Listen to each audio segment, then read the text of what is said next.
turma, tudo bom? Na aula de hoje vamos falar um pouquinho da geografia, tá? Disciplina de geografia. Vamos sentar aqui e refletir um pouquinho sobre a população brasileira, tá? Sugiro a vocês que peguem os cadernos, façam anotações, tá? Vou fazer algumas perguntas e vocês podem estar formulando a resposta de vocês, tá bom?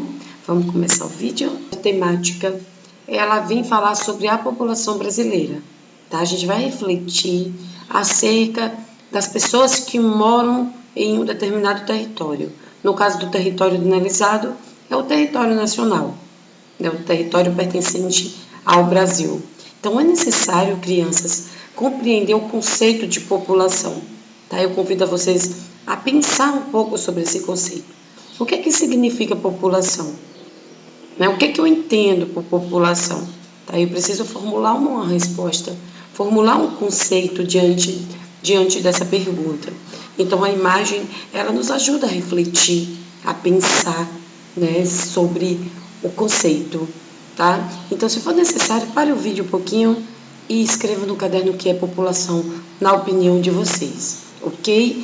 Então, pensar em população é pensar em pessoas, conjunto de pessoas que moram em uma determinada região, que habitam um determinado lugar. Então, essa imagem é um exemplo do que significa a população de uma determinada cidade. Uma cidade urbana, um grande centro, né, que aglomera uma quantidade maior de pessoas. Né, pessoas circulando pelas ruas, pessoas morando em prédios, né, milhares de pessoas morando no mesmo terreno. Então, a gente vai ver o exemplo do que é que significa uma cidade populosa, né, uma região populosa. O conceito de população está relacionado exatamente à quantidade de população que uma determinada região ou uma determinada cidade ela possui. Tá? Mas aí a gente pode ampliar um pouquinho essa pergunta, né, e pensar a respeito do lugar. Né? Onde é que vivem as pessoas desse país? Será que elas habitam todos nos grandes centros? Será que existem pessoas em lugares remotos, lugares de difícil acesso?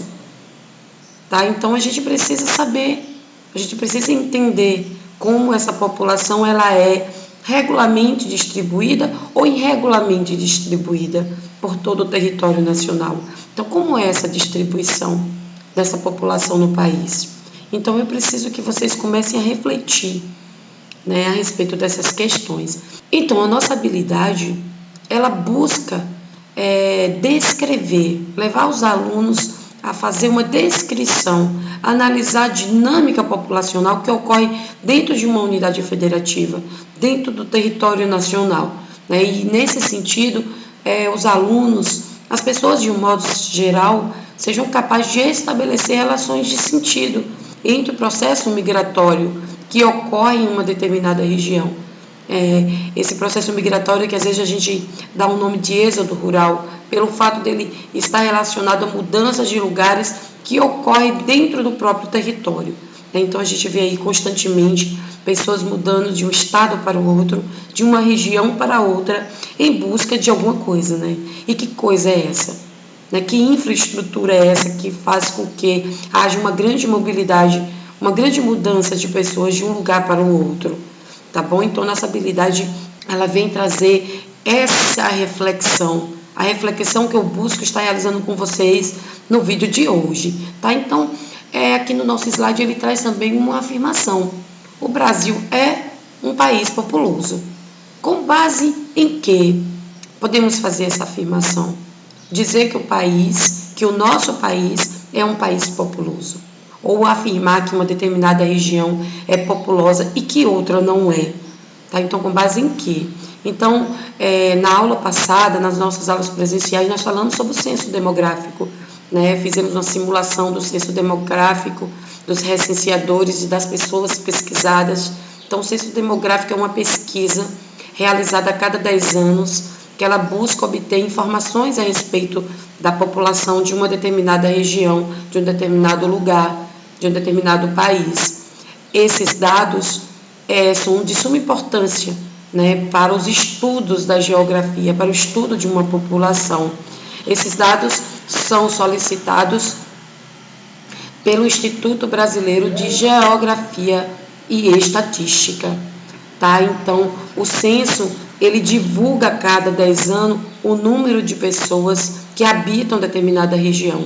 No último censo realizado em 2010, diz que o Brasil possui cerca de 207 milhões de habitantes.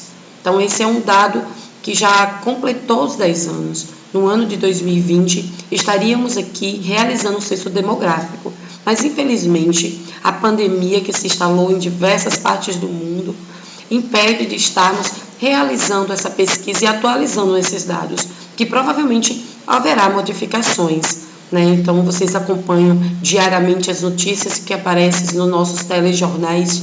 Então, essas notícias, elas vêm modificar aí todo um contexto, e esse contexto futuramente vai ser investigado, pesquisado pelo Instituto Brasileiro de Geografia e Estatística, o IBGE, através do censo demográfico. No formulário que eu entreguei para vocês em aula, vocês perceberam umas perguntas que existem ali.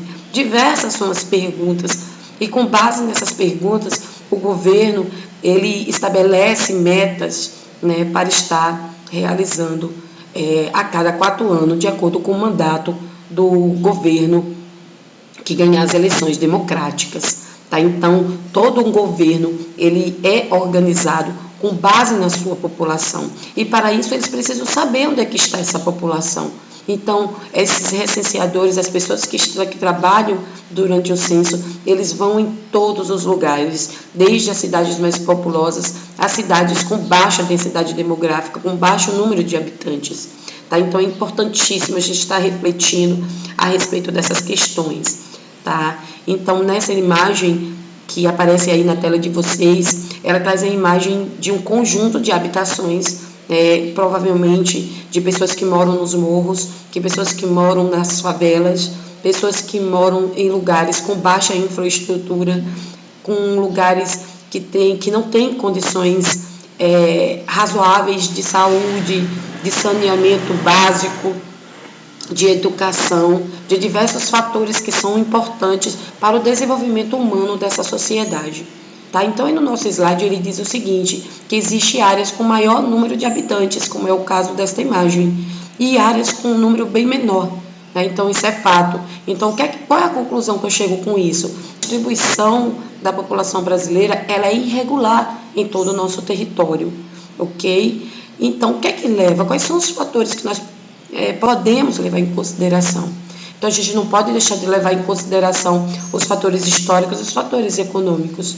Então, os fatores históricos estão aí ligados ao tempo de permanência das pessoas em um determinado lugar. Muitas dessas pessoas que moram em favelas, elas moram ali por muito tempo. De pessoas que moram em grandes centros. Então, as pessoas têm aí um histórico cultural, social e cultural, que determina a estabilidade dessas pessoas nesse determinado local. Elas se estabelecem nesses locais, e daí vai dando continuidade às gerações que estão chegando, que estão nascendo a cada ano.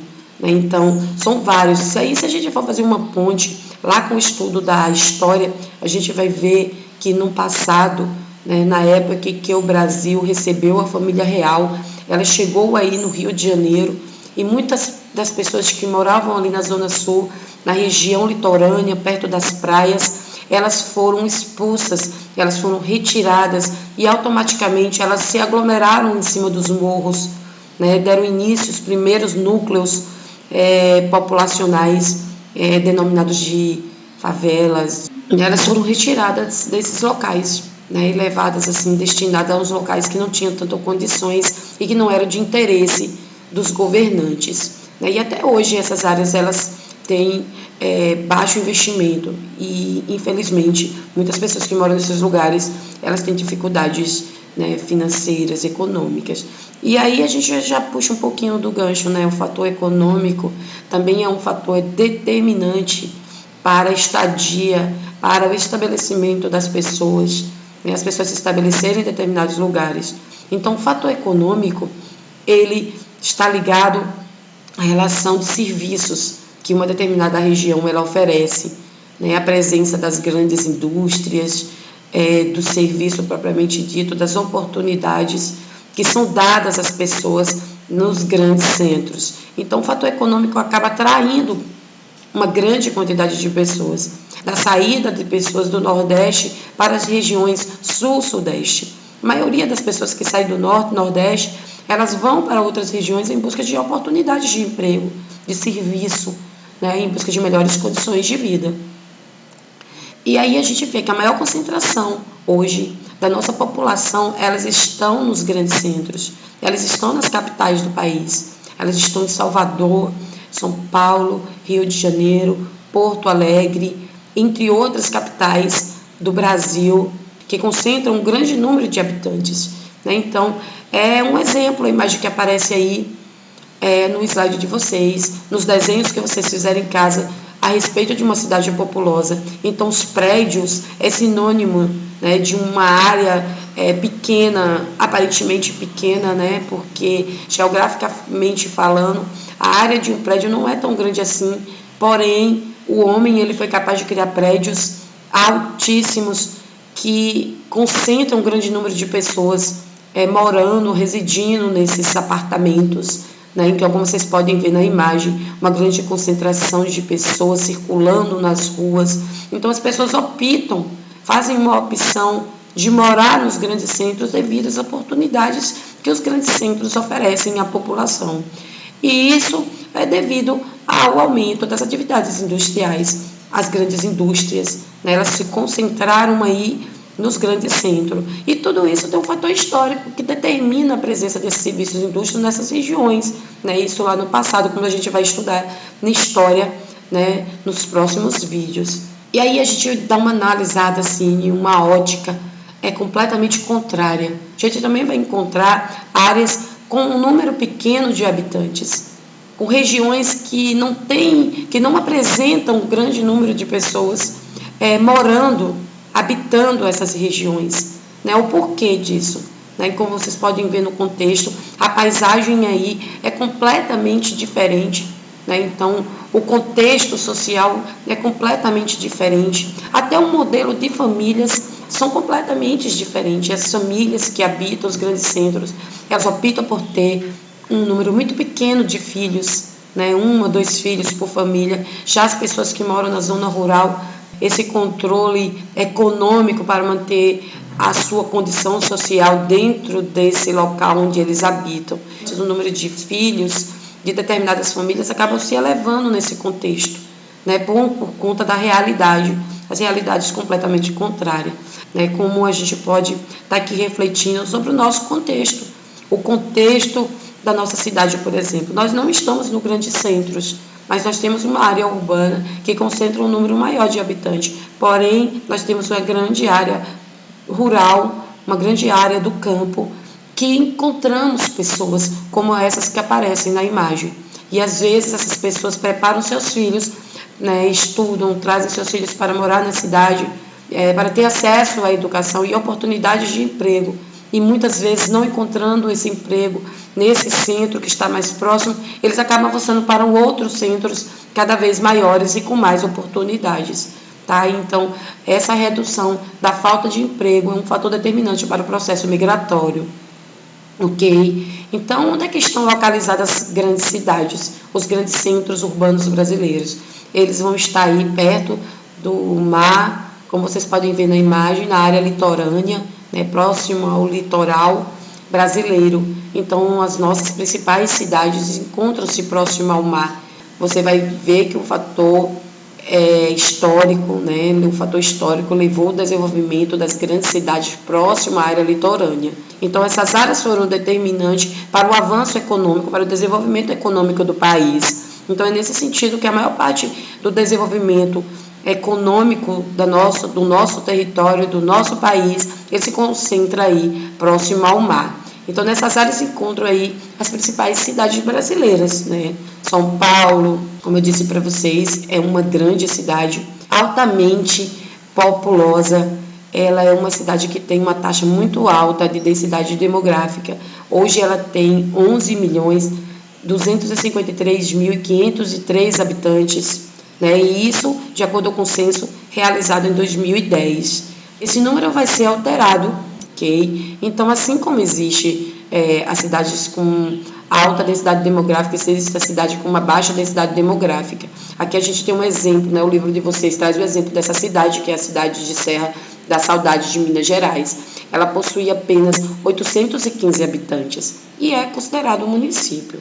A nossa cidade também ela não é uma cidade populosa, ela hoje tem cerca de 45 mil habitantes, né? E nós temos aqui um exemplo de Irecê, uma cidade um pouco mais populosa do que Xique-Xique, né? Tem um número aí mais alto de habitantes, uma concentração maior de habitantes, e você consegue perceber isso nitidamente, né? Geograficamente, analisando a paisagem dessas duas cidades que a gente está aqui citando.